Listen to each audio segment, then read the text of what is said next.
As a solo artist, is it ever lonely? Oh. Well, I have 50 different personalities, and still I'm lonely, I guess. I'm up there, I play alone at the shows because that's where the songs originally come from.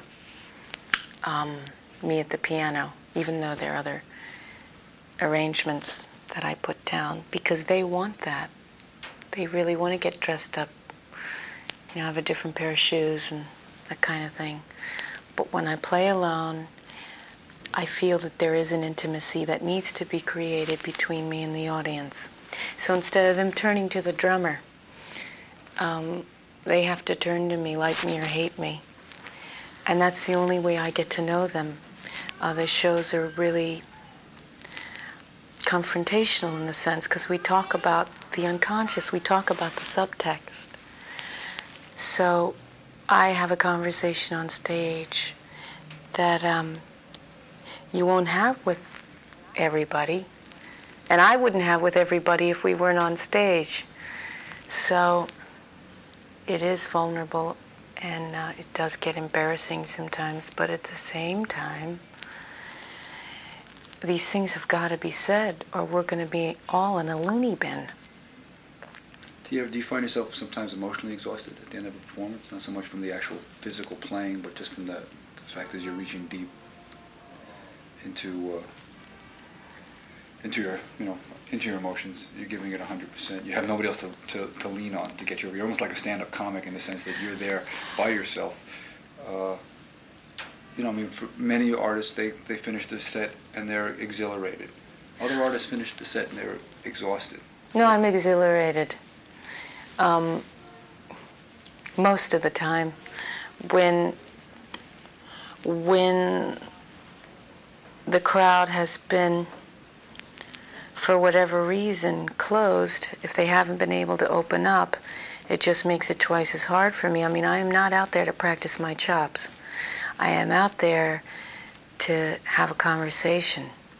And just because they're not talking, quote unquote, it's not a one-sided conversation. It's very much, they're mirrors. We're both that for each other. And I'm working off that.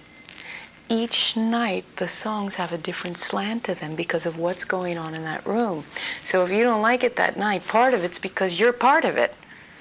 So we have to work through this together. I mean, I know every note I play every night. I can tell you every single note that's played.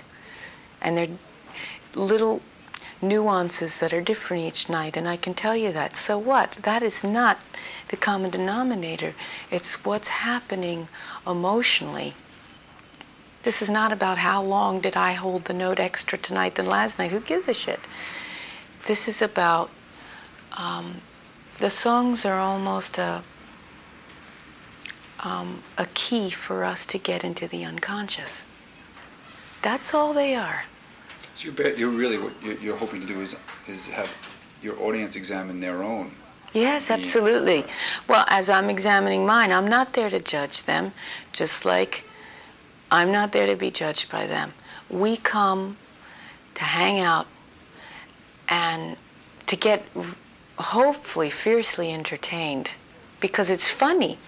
There are funny moments in tragedy. That's why it really works, is when you can giggle. But to have some honest moments is a rarity. We're not encouraged to really look at what we're feeling. When we're feeling violent, when we're feeling like cowards, when we're feeling really hurt, when we're feeling good, and yet everybody wants us to doubt that because, hey, we can't have you feeling too good about yourself now.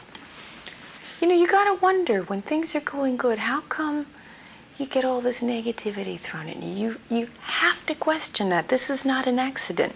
Yet those people around you that are giving the negativity, they are not conscious about it. That is what I'm trying to say, what I am learning now. And I believe with every cell, most behavior is not conscious. And the ones that are conscious, they're very smart. But they're making a choice. Are you surprised by your commercial success? Yes, actually.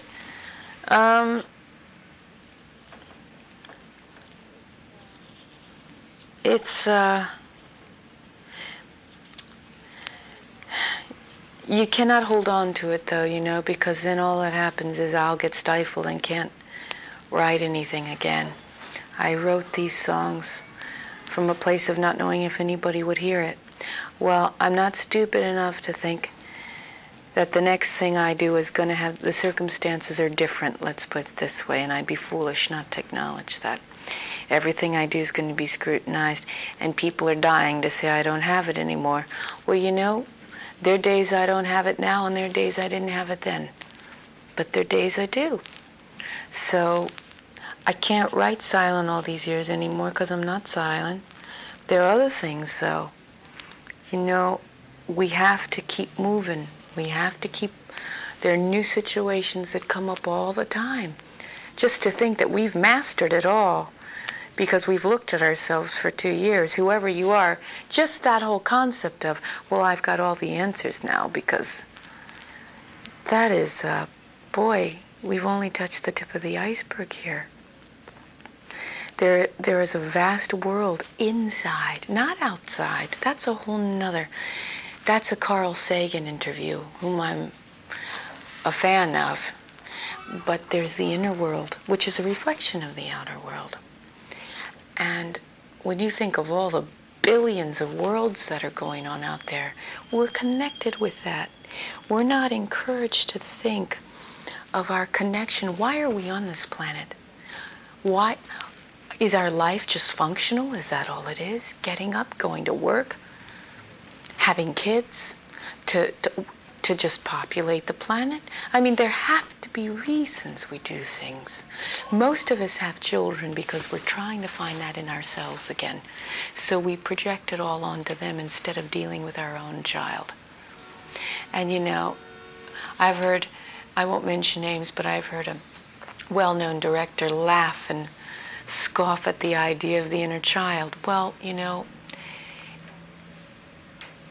that is only one part, the child, but it is something that must be dealt with. That's conscious thinking. You also have to deal with the comedian. You also have to deal with the mother within, the father within, the one that feels that I have to be the provider, the one that feels that I failed, the one that feels, all these things I've taken on, the violent one, the coward, the lusting one that is in rebellion to the repressed one, the sexually repressed one, the one that feels she isn't deserving of love, the one that, oh God, it's like the one that is afraid of passion because she feels she won't be respected if she's a passionate woman. Well, how can I be a mother?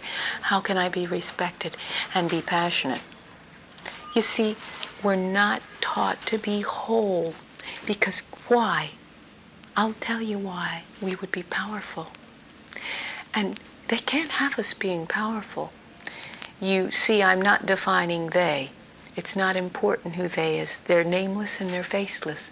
But it's a force. It's an energy force. And I believe this. So, do you kind of feel like you're a voice for the masses that are crying out for... Well, I'm one of many voices. I think that the rappers feel, they're poets who I have great respect for. Many of the rappers are very prolific. And they feel they're speaking the truth as I feel I'm speaking the truth. It's the truth as I know it, and they're speaking the truth as they know it. There isn't conflict in truth. It's just truth. Let's put no...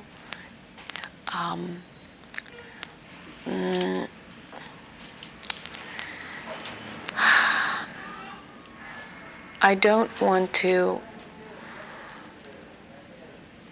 Truth is a very funny thing, because if you're lying to yourself, but you're not willing to admit it, well, that's your truth in that moment, although it's distorted, because there is divine truth.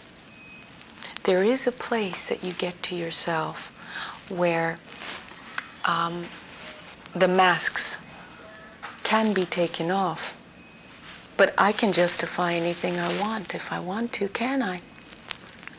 When am I going to get to the point where I don't need to justify, when I can say, this is how I feel? No excuses, no defenses. I don't care if you don't agree with me. That's a very hard one, because we all care that they don't agree, whoever they is. It hurts when you're sitting there and people are looking at you going, no, you don't have it.